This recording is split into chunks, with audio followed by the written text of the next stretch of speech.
So as soon as we got onto the scene,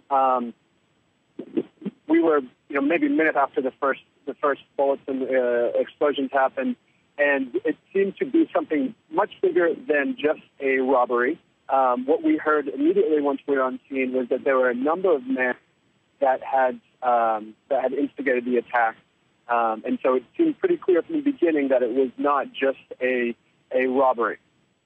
So I actually spent all day here working out of a cafe yesterday.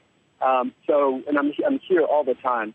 What the security in place is there is 2 security people at the main entrance, kind of the only way in and out, one entrance, and they check everybody's bags, and they give you a wand, metal detector wand test. So that is very standard practice.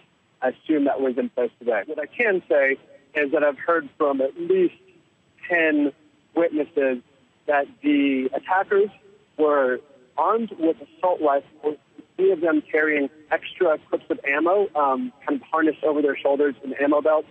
They had grenades, and they had balaclavas over their face and scarves over their heads.